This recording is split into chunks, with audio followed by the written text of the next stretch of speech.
तो ये है इस साल के 2023 के इंटरमीडिएट एनुअल एग्जाम में पूछा हुआ केमिस्ट्री का क्वेश्चन। कोड सी कुछ ज़्यादा बिजी कार्यक्रम होने के कारण अभी तक इसका हम सॉल्यूशन नहीं दे पाए थे यूट्यूब पर। आज दे रहे हैं, आप लोग अपना आंसर भी चेक कर लीजिएगा, कुछ कंसेप्ट भी क्लियर हो जाएगा जो नीट वगैरह या इंजीनियरिंग की तैयारी में भी काम आएगा।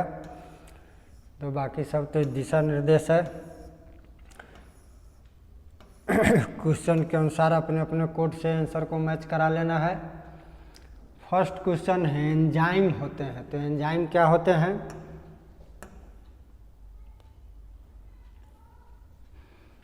प्रोटीन होते हैं। एंजाइम कैसा प्रोटीन होता है? Globular protein. Generally enzyme globular protein होता है, तो आंसर हो जाएगा सी। नेक्स्ट क्वेश्चन है हमारा, निम्नलिखित में से कौन ईथर है? तो ईथर का फंक्शनल ग्रुप तो सभी को मालूम है। ईथर का फंक्शनल ग्रुप होता है ओ। अब दोनों साइड से अल्काइल जुड़ेगा, सेम अल्काइल हो सकता है या डिफरेंट अल्काइल, सिमेट्री या एसिमेट्री। तो हमारा आंसर हो जाएगा सी। क्वेश्चन बहुत ही इजी डाला हुआ था।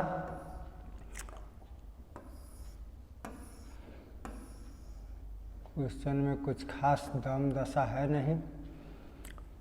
नेक्स्ट क्वेश्चन है, बेंजीन डायजोनियम क्लोराइड के जलीय विलयन को गर्म करने पर, हम एक कन्वर्सन चार्ट पढ़ाए हुए थे एरोमेटिक कंपाउंड का, उसी में से है बेंजीन डायजोनियम क्लोराइड को एसिड के प्रेजेंस में जब हाइड्रोलाइज्ड किया जाता है तो फिनॉल प्राप्त होता है।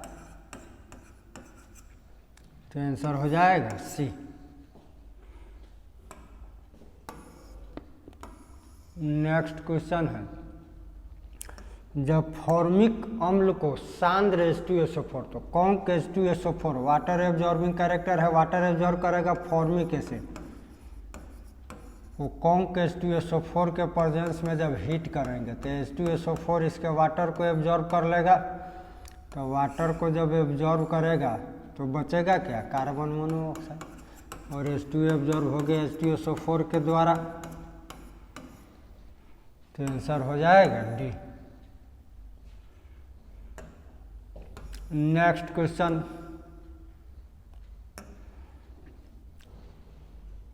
इसका यूपय के नेम बताना है इस गिवन स्ट्रक्चर का।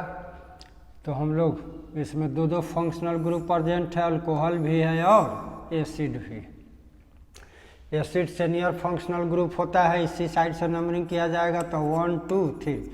सेकेंड नंबर कार्बन से हाइड्रोक्सी ग्रुप अल्कोहल ग्रुप जुड़ा हुआ है, तो इसका नाम हो जाएगा 2 हाइड्रोक्सी प्रोपेनोइक एसिड।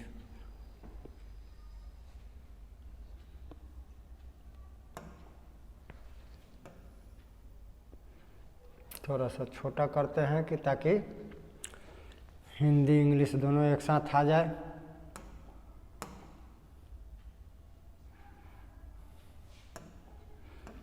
अब नेक्स्ट क्वेश्चन है, निम्नलिखित में कौन टॉलेन का अभिकर्मक है? Which of the following is Tollens reagent? हम लोग जानते हैं अमोनियाकल सिल्वर नाइट्रेट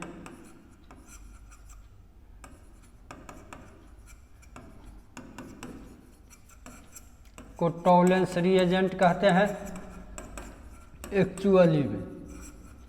अब अमोनियाकल सिल्वर, अमोनियम हाइड्रोक्साइड और सिल्वर नाइट्रेट के सॉल्यूशन मिक्सचर को, यह जब रिएक्ट होता है तो यह अमोनियम नाइट्रेट फॉर्म करता है, सिल्वर ऑक्साइड फॉर्म करता है, वाटर फॉर्म करता है।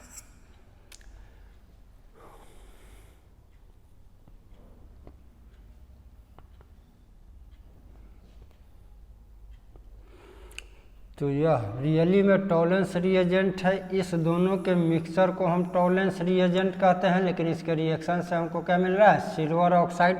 ऑप्शन हमारा सिल्वर ऑक्साइड दिया हुआ है, इस दोनों का मिक्सचर दिया नहीं है, तो आंसर हो जाएगा सी। नेक्स्ट क्वेश्चन कह रहा है निम्नलिखित में कौन कैनिजारो रिएक्शन देता है?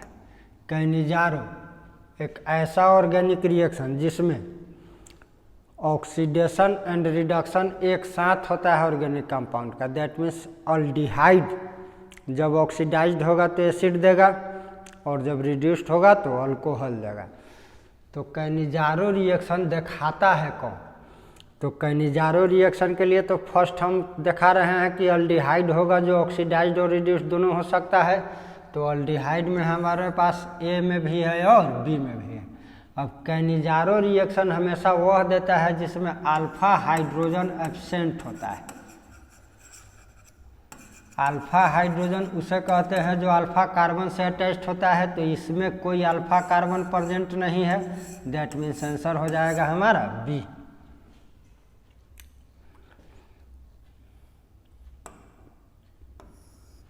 नेक्स्ट क्वेश्चन कह रहा है क्रिस्टलीय तंत्र की कुल संख्या। Total number of crystal system. तो total number of crystal system कितना था? 7, जो या तो एज लेंथ या इंटरफेशियल एंगल में एक दूसरे से डिफरेंस दिखाता है। नेक्स्ट क्वेश्चन कह रहा है निम्नलिखित में कौन कोवैलेंट क्रिस्टल है? कोवैलेंट सॉलिड है। तो डायमंड सारा कार्बन कोवैलेंट बॉन्डेड होता है। sp3 हाइब्रिडाइजेशन इच कार्बन का होता है। तो इसमें आंसर क्या हो जाएगा? डायमंड। नेक्स्ट क्वेश्चन कह रहा है किसी धातु की खष्टभुजीय सीमित पैकिंग संरचना में समन्वय संख्या हेक्सागोनल क्लोज पैकिंग में। तो सिंपल क्यूबिक के लिए कोऑर्डिनेशन नंबर 6 होता है, बॉडी सेंटर्ड के लिए 8 होता है और बाकी फेस सेंटर्ड हो, क्यूबिकल क्लोज पैकिंग हो, हेक्सागोनल क्लोज पैकिंग हो, इसके लिए कोऑर्डिनेशन नंबर 12। तो आंसर हो जाएगा डी। नेक्स्ट क्वेश्चन कह रहा है निम्नलिखित में से कौन आदर्श घोल नहीं? तो आदर्श घोल रियली आइडियल सॉल्यूशन रियली हम कहते किसे हैं? तो आइडियल सॉल्यूशन जो है सेम केमिकल कंपोजिशन वाले मिक्सचर को कहा जाता है।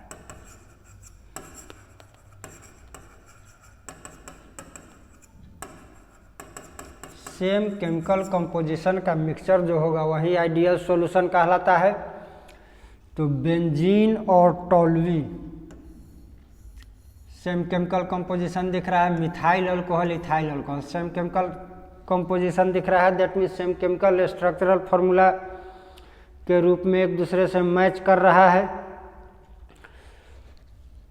क्लोरोफॉर्म और एसीटोन एक दूसरे से डिफर जा रहा है। Carbon tetrachloride, silicon tetrachloride same chemical composition में आ रहा है। तो आंसर हमारा हो जाएगा सी, क्लोरोफॉर्म और एसीटोन। नेक्स्ट क्वेश्चन कह रहा है निम्नलिखित में से कौन अर्धपारगम्य झिल्ली से निकल पाते हैं? Semi permeable membrane. Semi permeable membrane हम उसे कहते हैं जिससे केवल सॉल्वेंट पास होता है, सॉल्यूट पास नहीं होता है। तो सेमी परमिएबल मेम्ब्रेन से केवल कौन निकल पाएगा? विलायक के अणु यानी सॉल्वेंट मॉलिक्यूल।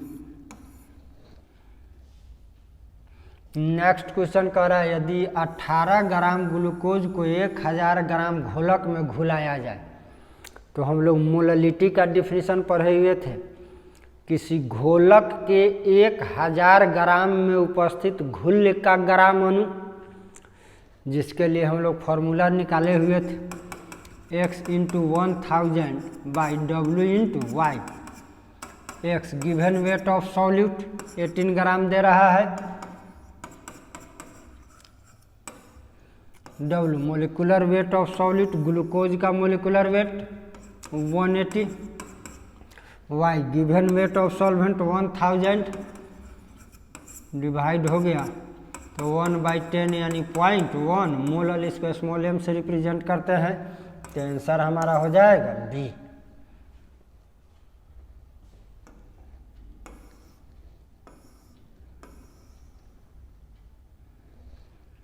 नेक्स्ट क्वेश्चन हमारा आ रहा है निम्नलिखित में से किसका क्वथनांक सबसे अधिक होगा? तो देखो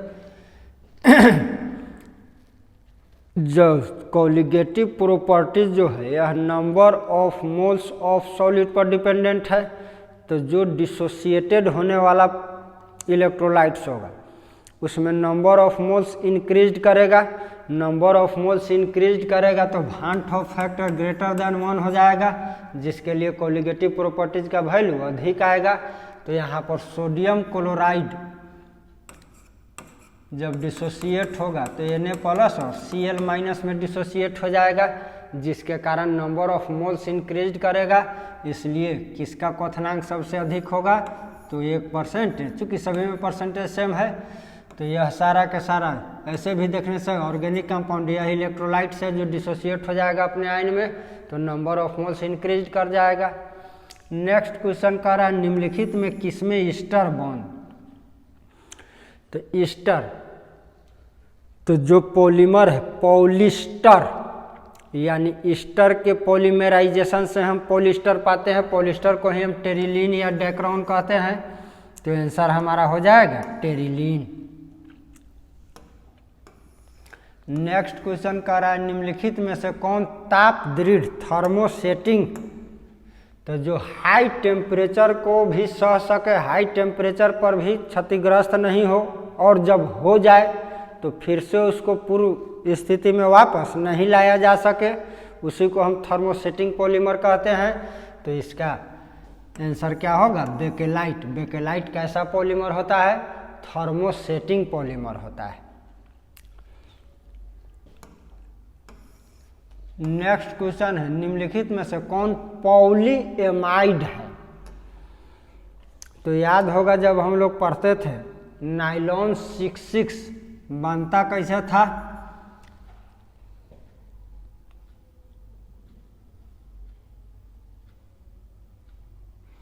तो नाइलॉन 66 एडिपिक एसिड,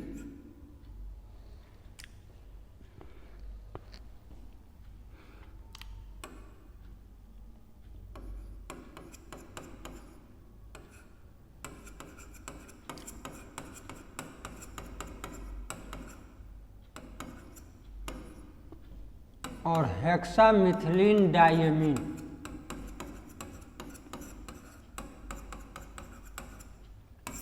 के पॉलीमराइजेशन से इनमोलिक्यूल भी है।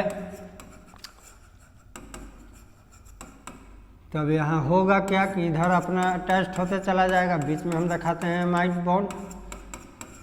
अब इसका OH और इसमें से एक H वाटर एलिमिनेट हो गया।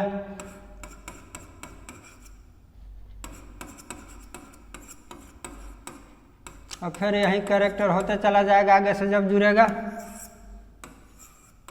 यही है नाइलॉन 66 भी इसमें, क्योंकि 6 कार्बन इसके पास भी है, 6 कार्बन इसके पास भी है। तो ई एसिड एमाइड को CONH2 फंक्शनल ग्रुप होता था। तो एमाइड लिंकेज इसी में प्रेजेंट है। तो पॉलीएमाइड कौन होगा? तो नाइलॉन 66 होगा। उम्मीद करते हैं श्योर समझ में आ ही जाएगा। सारा पढ़ा हुआ ही टर्मोलॉजी है।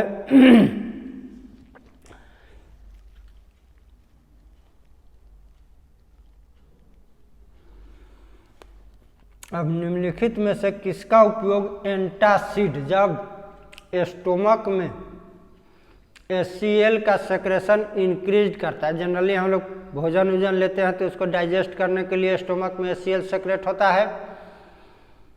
किसी कारण से अनिद्रा, तनाव या अधिक स्पाइसी फूड वूड लेने से HCl का सेक्रेशन बढ़ जाता है, तो गैस फॉर्म होने लगता है। उसी को एसिडिटी कहते हैं। तो एसिड को डैमेज करने के लिए बेस चाहिए, अल्कली चाहिए, जो एसिड के साथ रिएक्ट करके साल्ट और वाटर का फॉर्मेशन करता है। तो क्वेश्चन कर रहा है एंटासिड के रूप में। तो एंटासिड के रूप में कोई अल्कलाइन मटेरियल चाहिए, तो मैग्नीशियम हाइड्रोक्साइड। अभी एसिड से रिएक्ट होगा, HCl से रिएक्ट होगा तो मैग्नीशियम क्लोराइड और वाटर बना देगा। तो एंटासिड के रूप में हम किसका उपयोग करते हैं? मैग्नीशियम हाइड्रोक्साइड का उपयोग करते हैं। नेक्स्ट क्वेश्चन कह रहा है सैकरीन है आर्टिफिशियल स्वीटेनिंग एजेंट। हम लोग ढेर सारा पढ़े थे। तो सैकरीन क्या है? आर्टिफिशियल स्वीटेनिंग एजेंट है। यह सुक्रोज से near about 500 times more sweetener होता है। नेक्स्ट क्वेश्चन कह रहा है निम्नलिखित में से किसका उपयोग साबुन के रूप में होता है? तो सोडियम या पोटासियम एस्टियरेट या पामीटेट या ओलिएट। इस सोडियम एस्टियरेट का सूत्र है, इसी को हम सोप कहते हैं।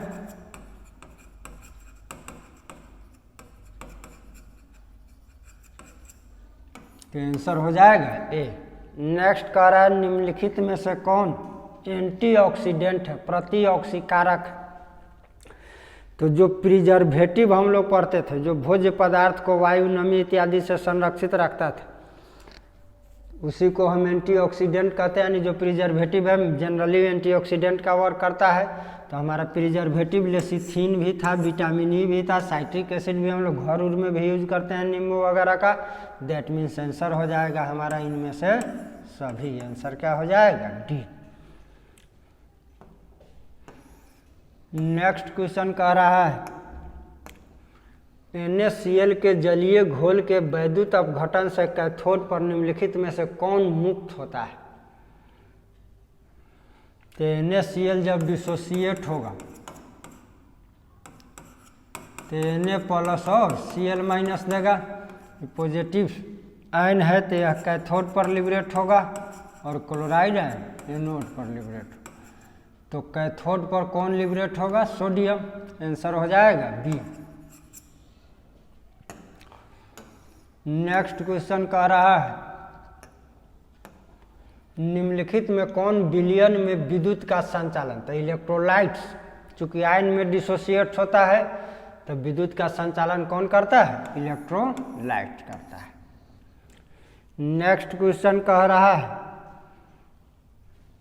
ए, बी, सी और डी धातु के मानक इलेक्ट्रोड विभव का मान यह है। तो किसकी अवकरण क्षमता अधिक होगी? देखो सीधा सीधी कंसेप्ट है, standard electrode potential when increased then oxidizing power is also increased.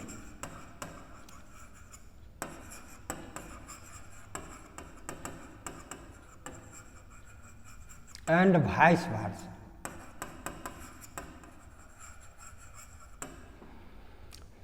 तो जब स्टैंडर्ड इलेक्ट्रोड पोटेंशियल इंक्रीज करेगा तो ऑक्सीडाइजिंग पावर बढ़ेगा। तो ऑक्सीडाइजिंग पावर बढ़ता है तो रिड्यूसिंग पावर, इसी में हम जोड़ देते हैं, and reducing power is decreased.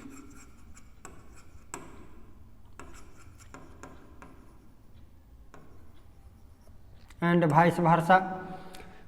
तो स्टैंडर्ड इलेक्ट्रोड पोटेंशियल इंक्रीज करेगा वैल्यू उसका तो ऑक्सीडाइजिंग पावर बढ़ेगा। ऑक्सीडाइजिंग पावर बढ़ेगा तो ऑटोमेटिकली उसका रिवर्स रिड्यूसिंग पावर डिक्रीज हो जाएगा।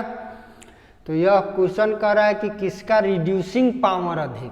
तो जिसका स्टैंडर्ड इलेक्ट्रोड पोटेंशियल सबसे कम होगा उसका रिड्यूसिंग पावर सबसे अधिक होगा। तो सबसे कम वैल्यू हमको यहीं 3.05 वोल्ट दिख रहा है जो ए के लिए माना गया है। तो सबसे अधिक अवकरण क्षमता किसका होगा? ए का हो, जो धातु ए के रूप में इंडिकेट कराया गया है। नेक्स्ट क्वेश्चन कह रहा है किसी चालकत्व का सेल स्थिरांक, कंडक्टिविटी का cell constant x equal to क्या होता है? L बाई ए, जहाँ L लेंथ हो गया दो इलेक्ट्रोड का बीच का रे, उसके क्रॉस सेक्शन एरिया हो गया।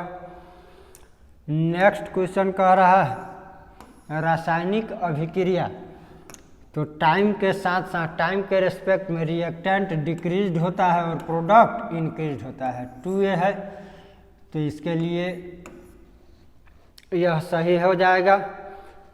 1 मोल B है तो ये भी डिक्रीज रिएक्टेंट है, ये भी सही ऑप्शन है। C का प्रोडक्शन हो रहा है तो C पॉजिटिव साइन में जाएगा।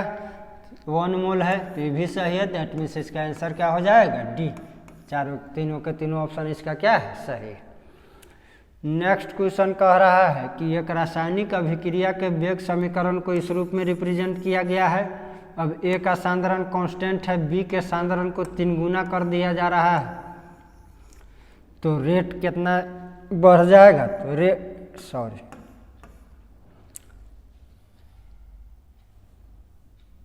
रेट हो जाएगा 9 गुना। रेट क्या हो जाएगा, 9 गुना।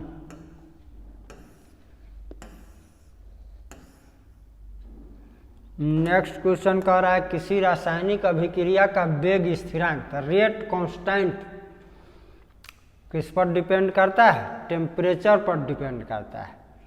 रेट ऑफ रिएक्शन टेम्परेचर और इनिशियल कंसंट्रेशन दोनों पर डिपेंडेंट है, लेकिन रेट कांस्टेंट केवल किस पर डिपेंड करता है, टेम्परेचर पर डिपेंड करता है। नेक्स्ट क्वेश्चन कह रहा है निम्नलिखित में से कौन कार्बोहाइड्रेट प्रकृति में प्रचुर मात्रा में पाया जाता है। तो जनरल कॉमन सेंस का बात है, सबके सब तो कार्बोहाइड्रेट ही है, लेकिन इस कार्बोहाइड्रेट में सेलुलोज, चूंकि प्लांट सेल से रिलेटेड है,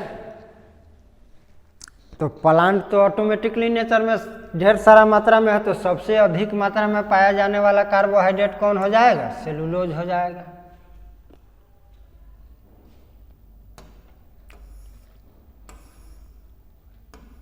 नेक्स्ट क्वेश्चन कह रहा है कौन डाइसैकेराइड दूध में उपस्थित होता है। बार बार कहे भी था कि मार्केट में लैक्टोजेन दूध का पाउडर बिकता है, दूध का डब्बा जो लैक्टोजेन कंपनी है उस, तो लैक्टोजेन नाम ही रखा गया है उसका उसी के रिलेशन से।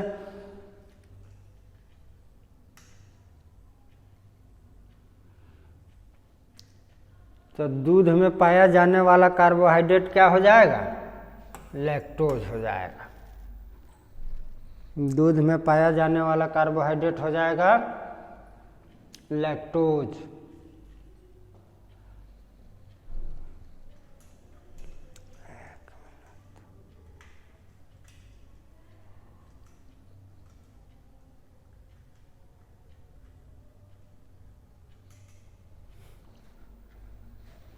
हो गया। नेक्स्ट क्वेश्चन हो जाएगा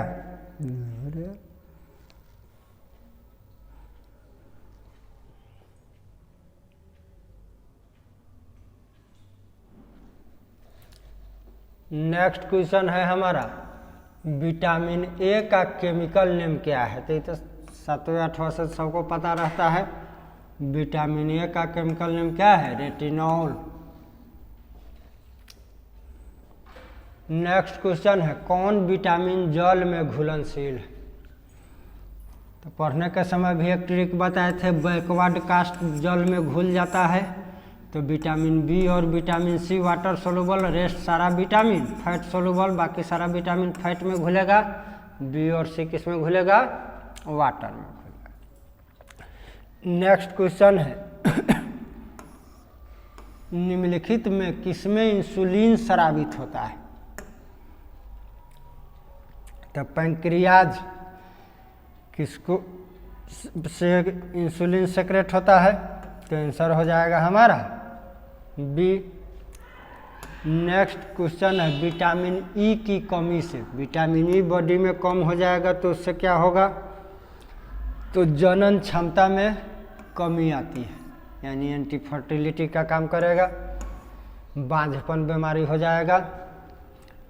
नेक्स्ट क्वेश्चन है प्राकृतिक रबर निम्नलिखित में से किसका बहुलक है। तो प्राकृतिक रबर किसका बहुलक है, ये क्वेश्चन हम लोग मॉडल सेट में भी पढ़े हुए थे। बहुत सारा मॉडल सेट से ऐसा लगभग 10-12 क्वेश्चन ऑब्जेक्टिव के रूप में ले लिया है, तो इसको एक्सप्लेन किया जा चुका है मॉडल सेट वाला, वीडियो में देखना उसमें होगा। नेक्स्ट क्वेश्चन है निम्नलिखित संक्रमण तत्व के आयनों में कौन अनुचुंबकीय है। दैट मीन्स पैरामैग्नेटिक है। पैरामैग्नेटिक वह है जिसमें अनपेयर्ड इलेक्ट्रॉन प्रेजेंट है।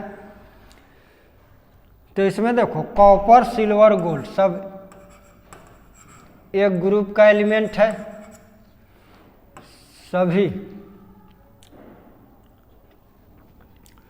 फर्स्ट बी ग्रुप, यानी मॉडर्न पीरियोडिक टेबल में ग्रुप 11 का एलिमेंट है। सभी के कॉन्फ़िगरेशन में ऑर्बिट केवल इंक्रीज होते जाएगा, सब में D9 आएगा, S2 आएगा। जिंक सेकेंड बी ग्रुप का एलिमेंट है, इसमें D10 आएगा और 4s2 आएगा। तो +2 है तो 4s2 खत्म हो गया तो D10 फुल फिल है, तो यह तो डायामैग्नेटिक हो जाएगा। अब यहाँ पर हम देखते हैं सिल्वर कॉपर गोल्ड, तो एक एक +4, यह जब D9 S का इलेक्ट्रॉन जंप करेगा तो D10 हो गया, 4s1 हो गया, तब +1 में यह खत्म हो गया तो पेयर में रह गया। तो पेयर में Ag प्लस में भी रहा, Au प्लस में भी रहा, लेकिन कॉपर का क्या दे रहा है +2।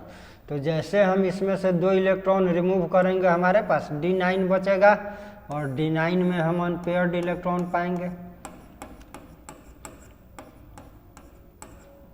एक अनपेयर्ड इलेक्ट्रॉन है तो आंसर क्या हो जाएगा, B हो जाएगा।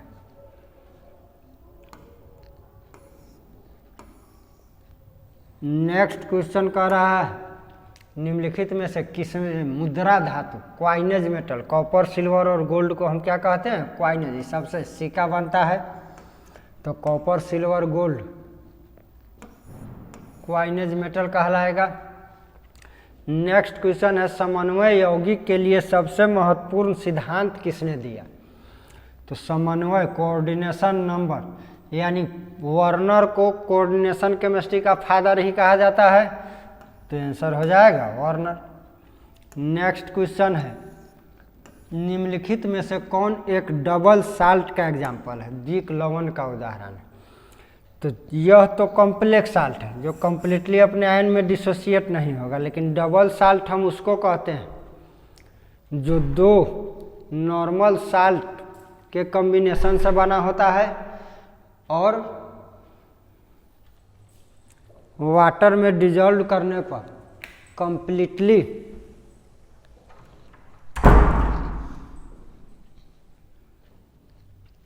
अपने आयन में डिसोसिएट हो जाता है। तो इसका आंसर क्या होगा, पोटास एलम, फिटकिरी K2SO4 Al2SO4 का होल 3 24s2। तो यह किसका एग्जाम्पल है, डबल साल्ट का एग्जाम्पल है।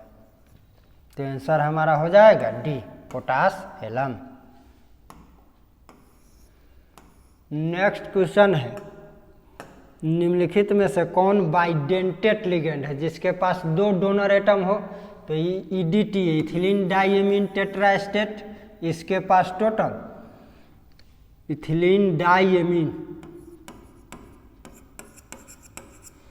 अब इथिलीन डाइएमीन टेट्राएसीटेट,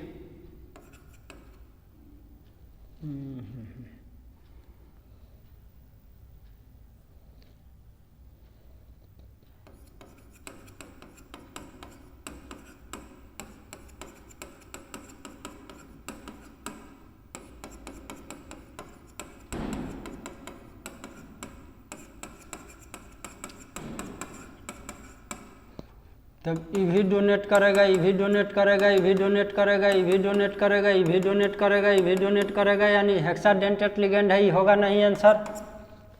इथिलीन डाइएमीन,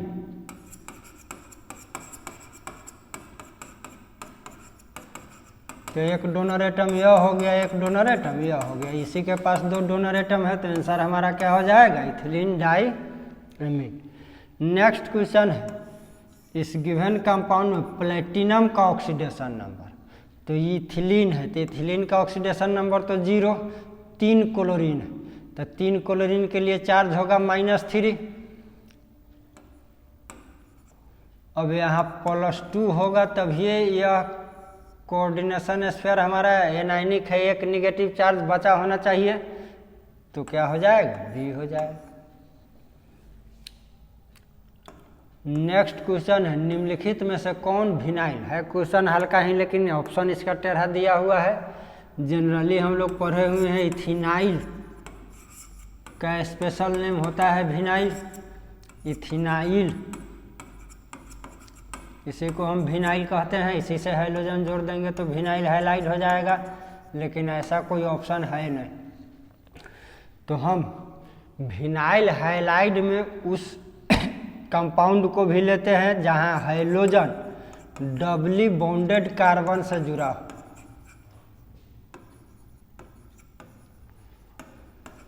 तो यहाँ हम देखते हैं कि हाइड्रोजन जो हमारा डबली बॉन्डेड कार्बन से जुड़ा हुआ है, बाकी कहीं भी हाइड्रोजन हमारा डबली बॉन्डेड कार्बन से नहीं जुड़ा है, तो इसलिए आंसर हो जाएगा बी।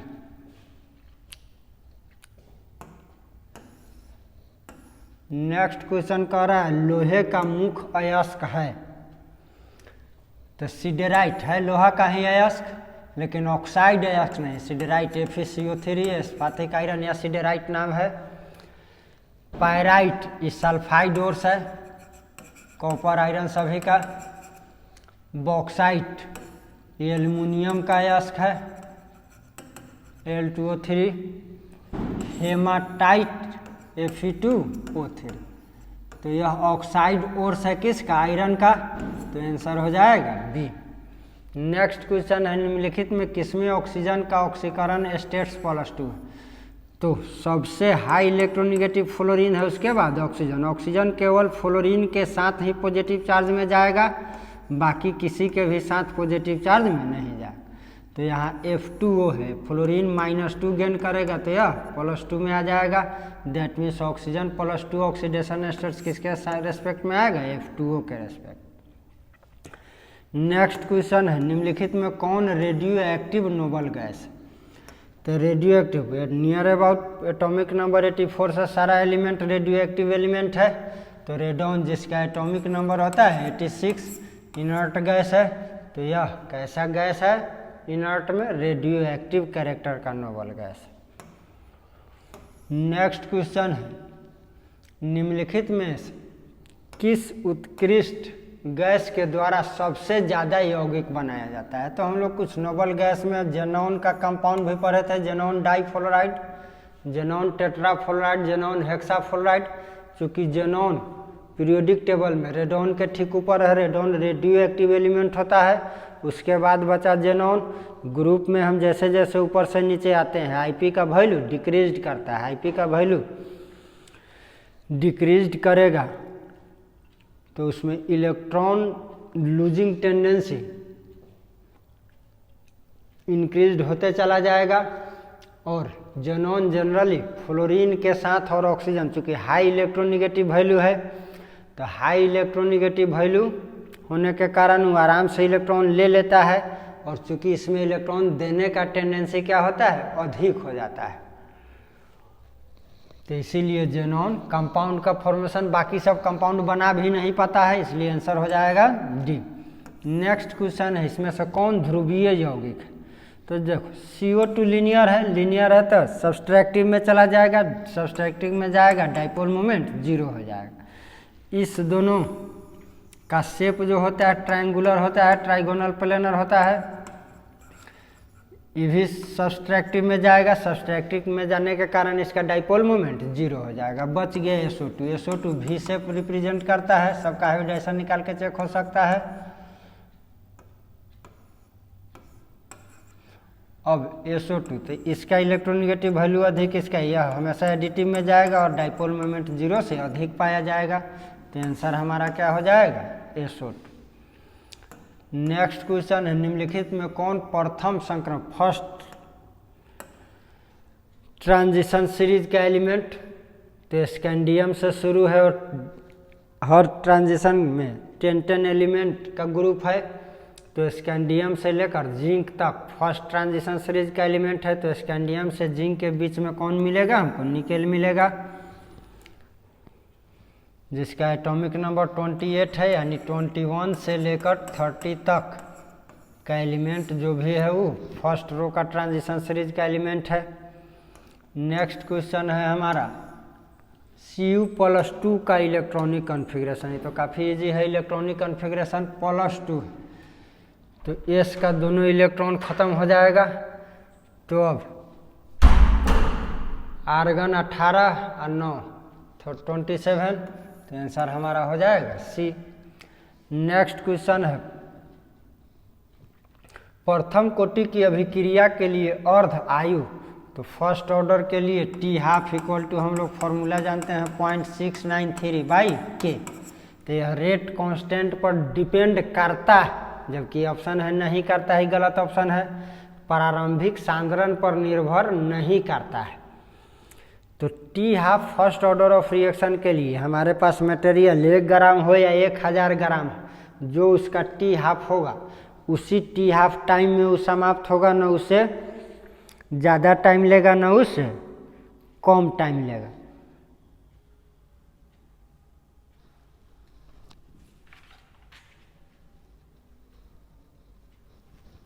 तो आंसर हो जाएगा बी। नेक्स्ट क्वेश्चन कह रहा है हेबर की विधि से अमोनिया के निर्माण में तो जो कैटालिस्ट का यूज होता है वह क्या है? आयरन। मोलिब्डेनम का यूज हम लोग प्रोमोटर के रूप में करते हैं। तो आंसर हो जाएगा ए।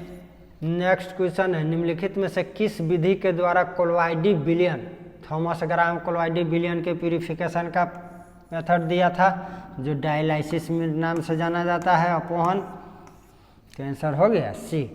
नेक्स्ट क्वेश्चन कर रहा है 298 केल्विन पर 1 ग्राम चारकोल के द्वारा निम्नलिखित में से किस गैस का सबसे अधिक आयतन अधिशोषित होगा?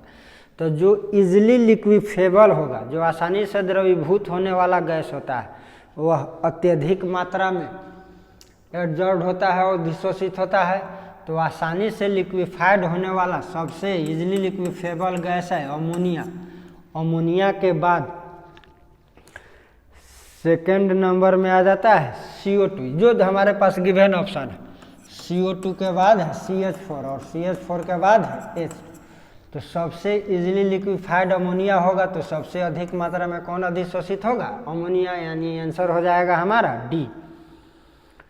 उम्मीद करते हैं आसानी से समझ में आ रहा होगा, आ जाएगा, आ रहा होगा। लाइव तो ले नहीं रहे, वीडियो बना दे रहे हैं, क्योंकि काफ़ी टाइम हो गया इसलिए लाइव नहीं ले पाए हैं। एग्जाम ड्यूटी में फंसे नहीं हो पाया। नेक्स्ट क्वेश्चन है पाइरोलुसाइट निम्नलिखित में से किसका? पाइरोलुसाइट का फॉर्मूला होता है MnO2। तो यह किसका? मैंगनीज का हो जाएगा। नेक्स्ट क्वेश्चन है धातु के ऑक्साइड को कार्बन या कार्बन मोनोऑक्साइड के द्वारा, तो किसी हम लोग शुरू में भी हालांकि सब्जेक्टिव में क्वेश्चन भी डाला हुआ है, गैंग पढ़े थे, फ्लक्स पढ़े थे, स्लैग पढ़े थे। तो एक्स्ट्रा मटेरियल को मिलाकर गैंग को हटाने के लिए जिस एक्स्ट्रा मटेरियल को यूज करते हैं उसी को फ्लक्स कहते हैं। और फ्लक्स के प्रेजेंस में जब हम हीट करते हैं, रिड्यूस्ड करते हैं, तो वह प्रोसेस क्या कहलाता है? स्मेल्टिंग कहलाता है। कैल्सिनेशन, एयर के एब्सेंट में हीट करते हैं, रोस्टिंग एयर के प्रेजेंस में हीट करते हैं, और कोई एक्स्ट्रा मटेरियल मिलाकर जब हीट करते हैं तो उसी को क्या कहते हैं? स्मेल्टिंग कहते हैं। नेक्स्ट क्वेश्चन है हमारा निम्नलिखित में से किस धातु के निष्कर्षण, तो जो लेस रिएक्टिव मेटल होता है उसको जनरली इसको मैकआर्थर मेथड भी कहते हैं, साइनाइड प्रोसेस से हम लोग एक्सट्रैक्ट करते हैं। तो जनरल कॉपर, सिल्वर, गोल्ड काफ़ी लेस रिएक्टिव मेटल होता है। तो सिल्वर और गोल्ड का हम एक्सट्रैक्शन किस मेथड द्वारा करते हैं? साइनाइड मेथड द्वारा, जो मैकआर्थर मेथड के नाम से भी जाना जाता है।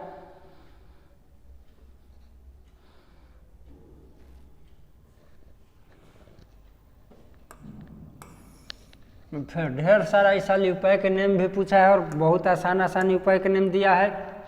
अब इसका उपाय करें, किसी एक को लॉन्गेस्ट चेन हम बना लेंगे तो 1 2 3 सेकंड नंबर कार्बन से एक मिथाइल और एक ब्रोमो ग्रुप जुड़ा हुआ है, तो 2 bromo 2 methyl propane.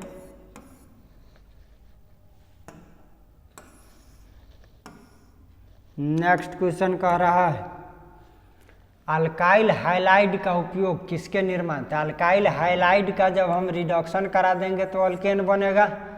Alkyl halide का अल्कोहलिक KOH या अल्कोहलिक NaOH से कराएंगे तो अल्कीन बनेगा। अल्काइल हैलाइड का एक्वस KOH या एक्वस NaOH से कराएंगे तो अल्कोहल बनेगा। दैट मीन्स यह सभी के सभी का फॉर्मेशन करता है, तो आंसर हो जाएगा डी। नेक्स्ट क्वेश्चन है निम्नलिखित में से फिर क्वेश्चन नंबर 59।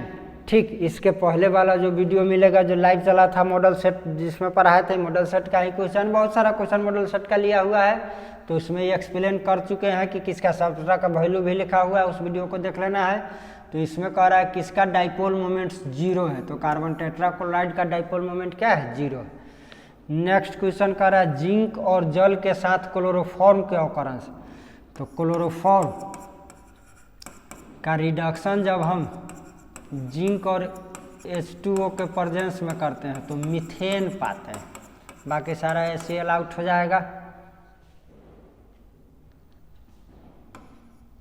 तो मीथेन दैट मीन्स ऑप्शन हो गया डी। नेक्स्ट क्वेश्चन है निम्नलिखित में से कौन आयोडोफॉर्म टेस्ट नहीं देगा, तो आयोडोफॉर्म टेस्ट जनरली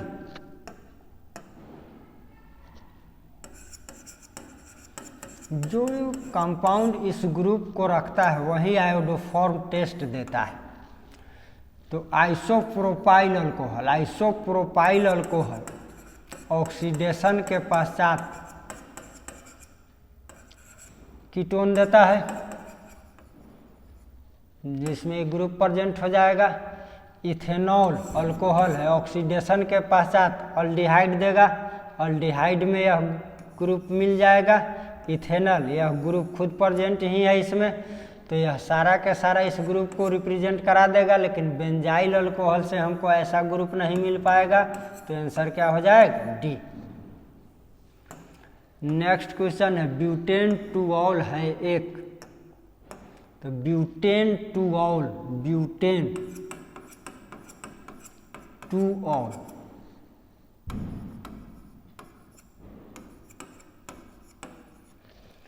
तो ब्यूटेन टू ऑल कैसा अल्कोहल है, सेकेंडरी अल्कोहल है, सेकेंडरी कार्बन से अल्कोहल ग्रुप जुड़ रहा है, तो आंसर हो जाएगा बी। नेक्स्ट क्वेश्चन है कौन वाटर सोलुबल है, तो जो भी हाइड्रोजन बॉन्ड रखता है वाटर सोलुबल होता है, तो इसमें मिथाइल अल्कोहल में हाइड्रोजन बॉन्डिंग टेंडेंसी है, तो इसलिए मिथाइल अल्कोहल क्या है water. Generally organic compound water insoluble होता है, due to hydrogen bond methyl alcohol water soluble होता है। नेक्स्ट क्वेश्चन कह रहा है निम्नलिखित में किसके ऑक्सीकरण से ऑक्सीडेशन से एसीटोन प्राप्त होता है, तो आइसोप्रोपाइल। अभी ठीक इसके पीछे एक दो क्वेश्चन पीछे हम लोग देखें, आइसोप्रोपाइल अल्कोहल का जब ऑक्सीडेशन करेंगे तो क्या मिल जाएगा, एसीटोन मिल जाएगा, तो आंसर हो जाएगा हमारा सी। नेक्स्ट सेकेंडरी एमीन का फंक्शनल, सेकेंडरी एमीन जिससे दो अल्काइल ग्रुप जुड़ा हुआ, एक अल्काइल ग्रुप यहाँ जुड़ सकता है प्राइमरी एमीन, यहाँ हम दो अल्काइल जोड़ सकते हैं, तो यह किसका फंक्शनल ग्रुप है, सेकेंडरी एमीन। नेक्स्ट क्वेश्चन है हमारा इसका यूपैक नेम क्या है, तो हमारा ई लॉन्गेस्ट चेन हो गया,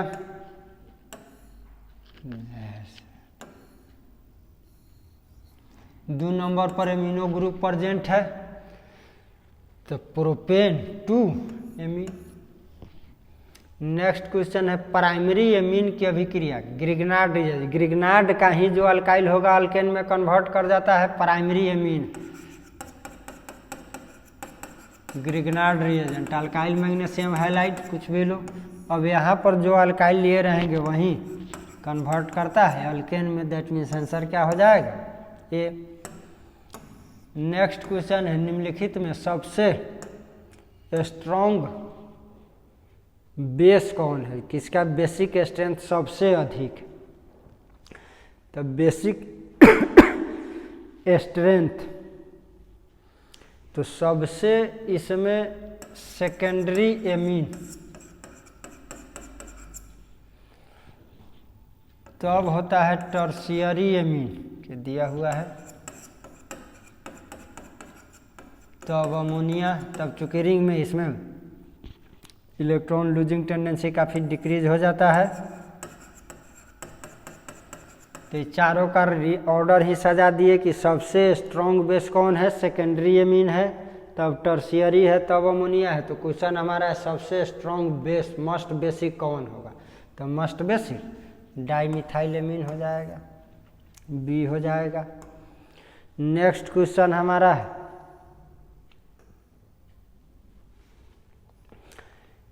कौन हिंसबर्ग रिएजेंट, तो जनरली बेंजीन सल्फोनील क्लोराइड।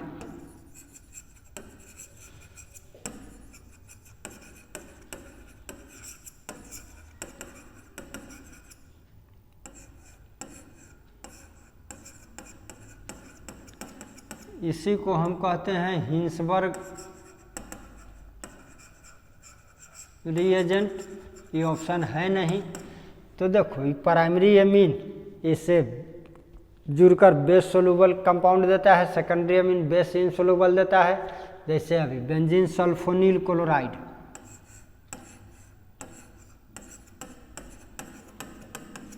अब प्राइमरी एमीन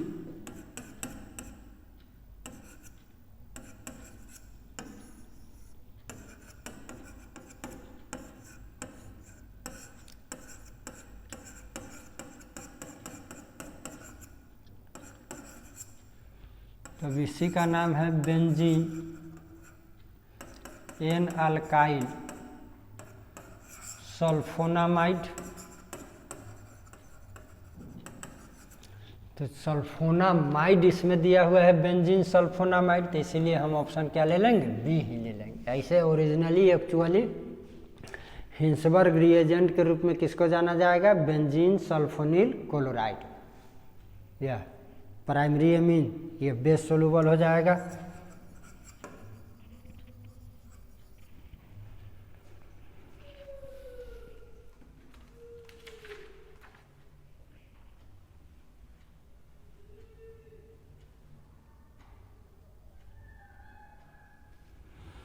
अब लास्ट क्वेश्चन हम लोगों का बच रहा है जो एमीन का हॉफमैन ब्रोमाइड रिएक्शन हम लोग पढ़े हुए थे एमीन के प्रिपरेशन में।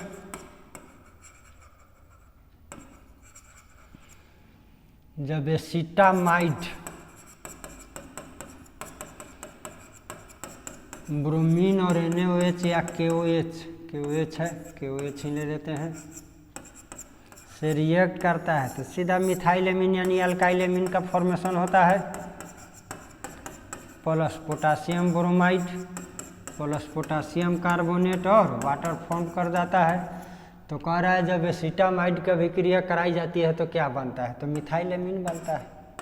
क्या बनता है, मिथाइल एमीन। बाकी सब अपना बैलेंस हो जाएगा। Br2 है तो 2 Br और वाटर।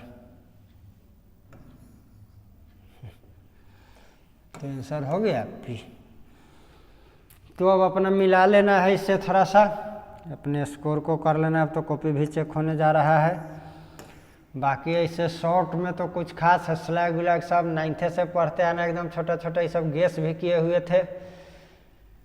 लेंथेनाइड का ऑक्सीडेशन स्टेट्स गैस ही था, कॉम्प्लेक्स साल्ट और डबल साल्ट सब जनरल क्वेश्चन सब है। बेंजीन की अभिक्रिया इथाइल ब्रोमाइड से निर्जल HCl3 की उपस्थिति में। पावर अल्कोहल, जब इथाइल अल्कोहल में बेंजीन पेट्रोल मिला दिया जाता है।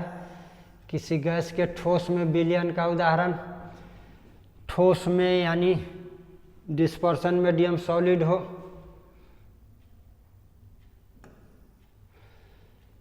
क्षारीयता का भी तुरंत ऑब्जेक्टिव में ये अभी बनाए हम लोग। डिनेचुरेशन साबुन क्या है, बेसिमेराइजेशन, मोलर एलिवेशन कांस्टेंट गैस ही था। अब नॉर्मल एक ही आंसर लिखाए थे, कहे थे मोलिकुलर 5 क्वेश्चन के लिए एक आंसर बता दिए हुए थे। कोई भी क्वेश्चन पूछे डाल देना है। प्रिजर्वेटिव यानी काफ़ी आसान क्वेश्चन। पेप्टाइजेशन गैस भी था। क्रिस्टलाइजेशन बिंदु दोष डिफेक्ट्स इन क्रिस्टल। अभिक्रिया के वेग पर ताप का प्रभाव, आरहनीय समीकरण, एकदम आसान क्वेश्चन है। विद्युत रासायनिक सेल, गैल्वेनिक सेल शायद गैस था। विद्युत सेम टू सेम सेल का फंक्शन वही है, केवल साइन को चेंज करना था। है तो क्वेश्चन फर्स्ट क्वेश्चन इनऑर्गेनिक में गैस था, संयोग से यही रिएक्शन भी 5 मात्र रिएक्शन गैस किए थे जिसमें रिएक्शन दिए हुए थे गैस करके, वही सेम टू सेम है। एक ट्रांजिशन गैस ही क्वेश्चन है सारा सब्जेक्टिव में, तो A to Z है। इसमें 2 हम डिफरेंस 8 दिए थे जिसमें से एक है, एक अलग से है, लेकिन बताए थे कि कोई भी डिफरेंस पूछे बिना आंसर याद किए लिखने का, तो इसलिए क्वेश्चन सब बहुत ही आसान डाला हुआ था। ऑब्जेक्टिव मिला लेना है, सब्जेक्टिव में तब जो लिख के आया होगा वो ही होगा। तो इसके बाद अपना अब आगे का तैयारी करते रहो, अब पीछे का जो हो गया मिलाओ और उससे आगे बढ़ो।